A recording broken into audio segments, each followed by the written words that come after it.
Think back to one day from your childhood, not a birthday, not Christmas, just an ordinary summer afternoon. You can still remember the warmth of the air, the smell after it rained, the sound of someone calling your name from across the street. That afternoon seemed to last forever. Now think about last year, not one day, the entire year. Can you honestly remember where it went? Somehow, one afternoon from 20 years ago feels larger than the last 12 months of your life. How is that possible? People have a simple explanation for this. You've gotten older, and yes, there's some truth to that. But if getting older were the whole story, why does it feel like time is speeding up even within a single year? Why do weekends disappear before they begin? Why does Monday arrive almost immediately after Friday? Why do entire seasons pass without leaving a single clear memory? Something else is happening, something much bigger than age. You probably think you're chasing time. But for almost all of human history, humans didn't think about time this way at all. They didn't constantly check it, schedule it, optimize it, or complain about never having enough of it. Not because they were less productive, not because they were simpler, but because they lived inside a completely different relationship with time itself, and somewhere along the way, that relationship changed. At first, the change seemed harmless: a better clock, a more accurate schedule, a faster train, a factory whistle, a school bell, a calendar, a smartphone. Each invention promised the same thing: to help us use time more efficiently. Instead, they slowly transformed what time actually meant.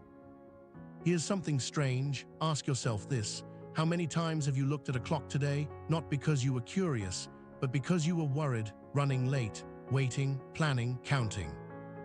Humans have become the only species that spends enormous portions of life measuring life itself, and the more precisely we've learned to measure time, the less we seem to feel like we have. For nearly 300,000 years, our ancestors woke with the light, worked until the work was done, rested when darkness arrived. Life was measured by harvests, rain, migration, birth, death, stories, not by 15-minute calendar slots. Then, over just a few centuries, less than the blink of an eye in human history, we rebuilt civilization around something invisible. Hours, minutes, seconds. We didn't just invent better clocks, we invented an entirely new way of experiencing existence. And here's the irony: never before have humans had machines that save so much time. Cars instead of walking, emails instead of letters, washing machines instead of rivers, food delivered in minutes, artificial intelligence answering questions in seconds. Everything became faster, yet almost everyone feels they have less time than ever before. How can both be true? Maybe the greatest invention in human history wasn't the wheel, or electricity, or the internet. Maybe it was the idea that time could be owned, bought, sold, saved, wasted. Because once we believed that, we stopped living with time and started racing against it. But to understand how that happened, we have to return to a world where people rarely knew what hour it was, because they didn't need to. A world where life wasn't divided by clocks, but by the rhythms of the earth itself. Imagine waking up tomorrow and having absolutely no idea what time it is. No phone beside your bed, no alarm, no calendar, no meeting at 9, no countdown until Friday. Would that feel freeing or terrifying? For most of us, probably terrifying, not because we don't know how to tell time, but because our lives have become impossible without it. Yet for almost all of human existence, this was simply how life worked. Our ancestors weren't careless about time, far from it. A hunter who left too late could lose the trail. A family that harvested too early risked starvation. A traveler who ignored the coming winter might never return. Time mattered enormously, but it wasn't measured by numbers. It was measured by change. The lengthening of shadows, the flowering of certain plants, the return of migrating birds, the position of unfamiliar stars. Time wasn't something separate from the world, it was the world. Today, we often imagine time as a straight line, a timeline, a schedule, a deadline, but for thousands of generations, people experienced time as something cyclical. Morning became evening, summer became winter, seeds became crops, children became parents, then the cycle began again. Life moved in circles, not calendars. Even work followed these rhythms. Nobody worked exactly 8 hours. Some days demanded relentless effort. A successful hunt might require running for hours. Harvest season could mean working from sunrise until darkness. Other days, there was waiting for rain, waiting for fish, waiting for animals, waiting for fruit to ripen. Nature decided the pace, not a clock, and because life unfolded through events instead of appointments, memories attached themselves to those events. Nobody remembered that happened at 3:15. They remembered the day the river flooded, the winter the wolves came, the spring my daughter was born. Stories became timestamps. The landscape became a calendar. Memory and time were woven together. Even after humans settled into villages and began farming around 12,000 years ago, this relationship survived. Farmers certainly planned ahead, but the land still dictated the rhythm. Planting happened when the soil was ready. Harvest happened when the grain matured. Festivals marked solstices, equinoxes, and successful harvests, not arbitrary dates on a wall. The year was something you watched unfold, not something you crossed off. Of course, people eventually began measuring parts of the day. The ancient Egyptians used shadow clocks. Babylonians divided hours. Sundials appeared across civilizations. But these devices didn't rule daily life. They served it. If clouds hid the sun, life continued. If a meeting started later than expected, the world didn't collapse. Timekeeping existed, time obedience did not. The remarkable thing is that these civilizations spoke different languages, worshipped different gods, and lived on different continents, yet they all shared one assumption: time belonged to nature, humans adapted to it, not the other way around. That idea survived for thousands of years. Then, almost without anyone noticing, it began to reverse. People pause, a second bell, more people change direction, a third. The rhythm of nature is interrupted by something mechanical. The first changes were subtle. A monastery needed monks to pray together. A town needed merchants to meet at the same hour. A city needed markets to open on time. None of these seemed revolutionary, but each required something humanity had never attempted before: getting thousands of people to organize their lives around the exact same minute. It was a small adjustment, almost invisible. No wars were fought over it. No empires collapsed overnight. Yet this quiet invention would eventually reshape every school, every workplace, every city, every family, and even the way your own brain experiences a single afternoon. Because humanity wasn't just about to build better clocks, it was about to build an entirely new civilization, where time itself became the master. History rarely changes all at once. Most of the time, it changes with something almost too small to notice: a bell, a gear, a schedule. Long before factories covered the landscape, Europe's monasteries had already discovered something remarkable. If hundreds of people followed the same clock, they could move as one, pray together, eat together, work together. For the first time, time wasn't just describing life, it was organizing it. Then came one of humanity's quietest revolutions: the mechanical clock. Unlike sundials, it ignored the weather. Unlike seasons, it never changed its rhythm.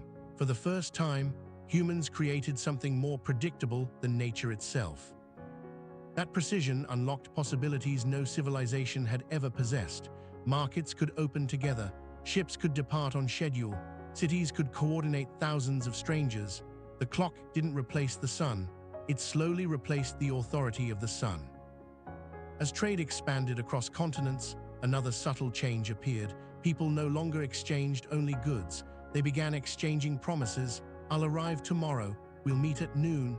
The shipment leaves Tuesday. Commerce depended on trust. Trust depended on predictability. Predictability depended on time. The more connected the world became, the more valuable synchronized time became, not because anyone wanted to control life, because civilization itself demanded coordination. Then came the Industrial Revolution, and with it, the biggest shift in humanity's relationship with time. For thousands of years, people adapted work to fit the task. Now, the task adapted people to fit the clock. A machine couldn't wait for good weather, or inspiration, or a late sunrise. If one worker arrived 15 minutes late, an entire production line slowed down. For the first time in history, minutes had measurable economic value. Something extraordinary happened. Time stopped being an experience and became a resource. You could spend it, save it, waste it, lose it. Eventually, you could even sell it. An hour of your life acquired a price, not metaphorically, literally. The modern idea of an hourly wage seems obvious today, but for most humans who ever lived, it would have been almost impossible to understand. How do you own an hour? How do you buy someone else's morning? Church bells, down arrow mechanical clocks, down arrow trade, down arrow factories, down arrow hourly wages, down arrow urban life, down arrow mass education. Each domino triggers the next. No single invention caused the transformation. Together, they created a civilization where precision became survival. Factories needed punctual workers, so schools quietly began preparing them. Classes divided into fixed periods. Bells signaled transitions. Lunch happened at a scheduled hour, not because every child was hungry, but because the clock said so. For over a decade, children learned one lesson almost every day. When the bell rings, you move. Long before entering the workforce, millions of people had already internalized industrial time. Then another problem emerged: railroads. Imagine trying to run a railway when every town keeps its own local time. One city is 8 minutes ahead, another is 12 minutes behind. Schedules become impossible, collisions become inevitable. So in the 19th century, countries began standardizing time itself. Time zones weren't created because nature demanded them. They were created because industrial civilization did. For the first time, millions of people agreed to experience the same hour simultaneously. Humanity synchronized its clocks, and in many ways, synchronized its lives. But the transformation didn't stop. Factories became offices, offices became laptops, calendars became apps, deadlines multiplied, notifications arrived, email erased waiting, the internet erased distance, smartphones erased idle moments. Every innovation solved a genuine problem. Communication became instant, travel became faster, knowledge became accessible, productivity exploded, human capability reached unimaginable heights. Yet each improvement carried an invisible side effect. Every empty space where the mind once wandered was quietly filled.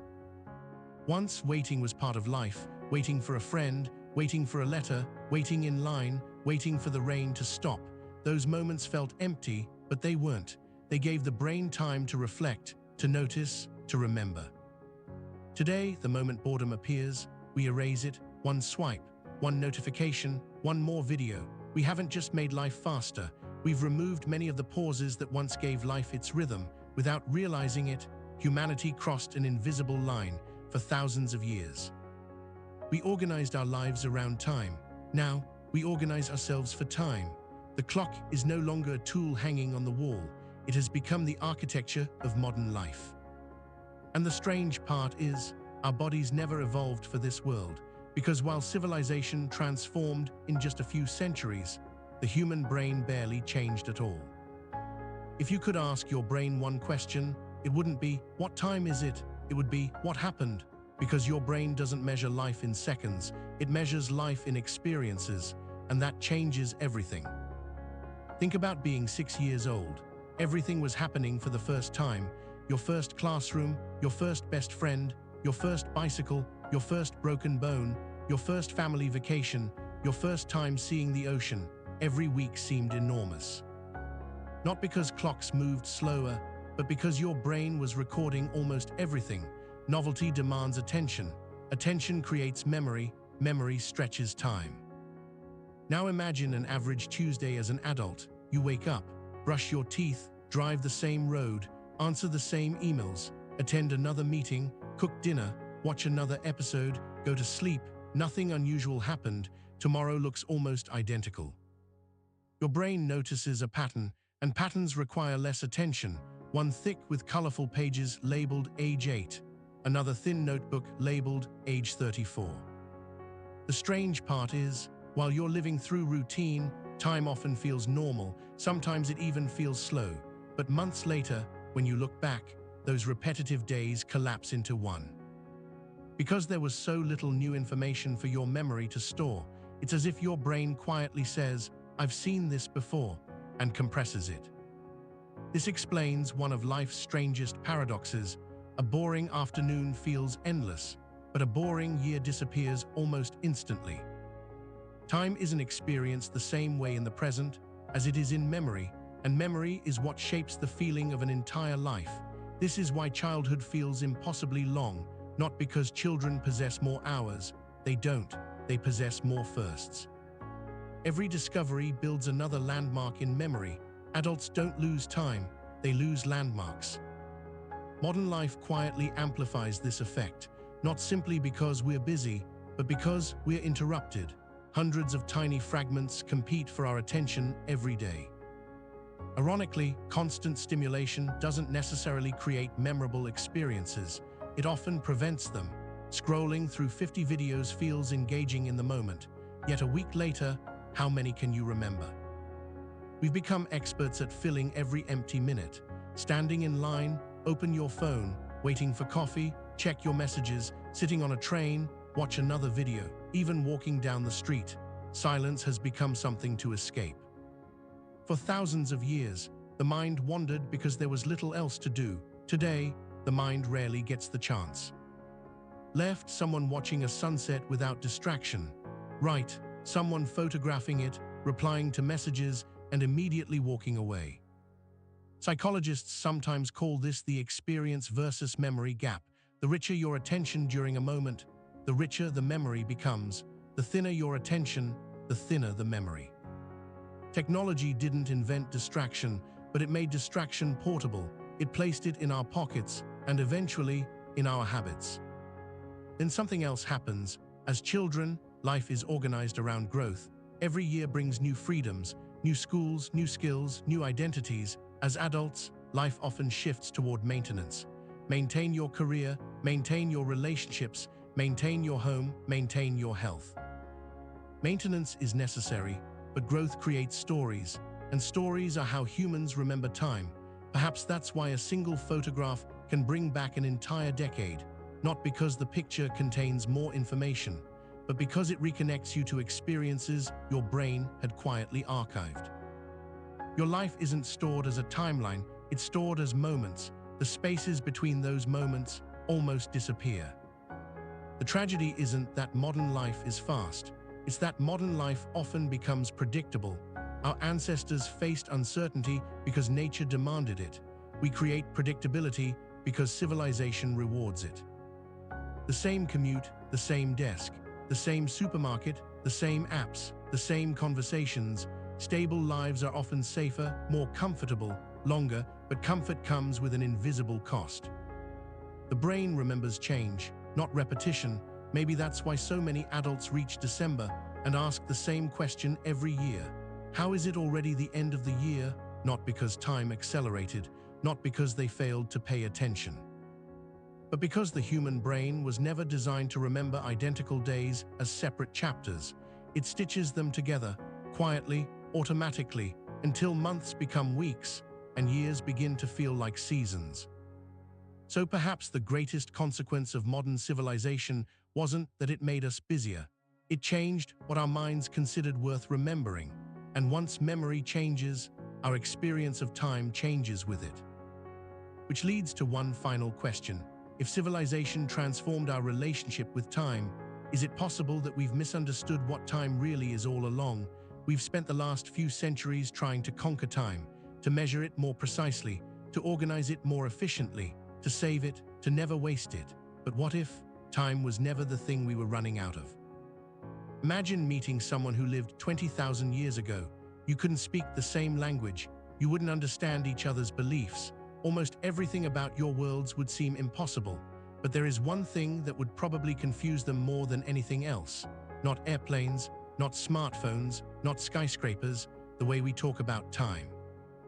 I don't have enough. I'm trying to save it. I'm wasting it. I'm running out. To them, those sentences would make almost no sense. How do you save a sunrise? How do you waste spring? How do you lose an afternoon that was always meant to become evening? For most of human history, time wasn't something people possessed. It was something they belonged to. The seasons didn't exist for humans. Humans existed within the seasons. The river didn't care if someone was late. The stars didn't speed up because winter was coming. Nature moved with complete indifference to human urgency. Somewhere along the way, we reversed that relationship. Instead of fitting ourselves into time, we tried to fit time into ourselves. Perhaps that's why children rarely ask, "How do I make this day go slower?"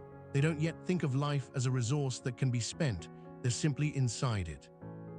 Adults are different. Even while eating dinner, we're thinking about tomorrow. Even during vacations, we're counting the days until they're over. Even while watching the sunset, part of us wonders what time it is. We've learned to observe our lives instead of inhabit them. When people reach the end of their lives, they rarely remember the years. They remember moments, a conversation, a journey, a familiar voice, the smell of someone's home, the feeling of holding a child's hand. Memory has never worked like a calendar. It works like a story. Which means a meaningful life isn't simply one that lasts longer. It's one that leaves behind chapters worth remembering. Maybe that's why childhood feels endless, not because it contained more time, but because it contained more beginnings. Every discovery became another page in the story. As adults, the pages never stop turning. We simply stop noticing them, and unnoticed moments rarely become lasting memories.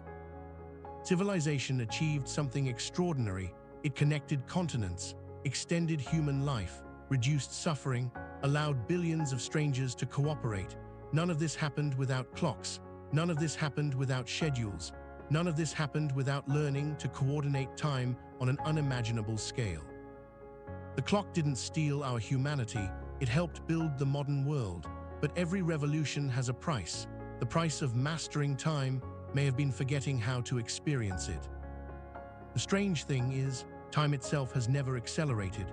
A minute today lasts exactly as long as a minute did for your ancestors. The Earth still circles the sun at the same pace.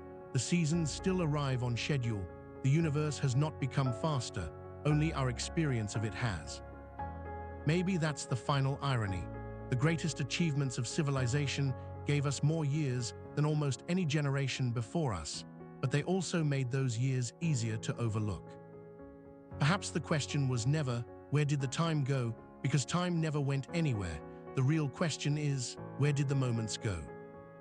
One ordinary afternoon from your childhood still lives inside you, not because it changed history, not because it was important to anyone else, but because, for a brief moment, you were completely there. Long before clocks divided the day, long before calendars filled our walls, that may have been humanity's oldest way of measuring a life.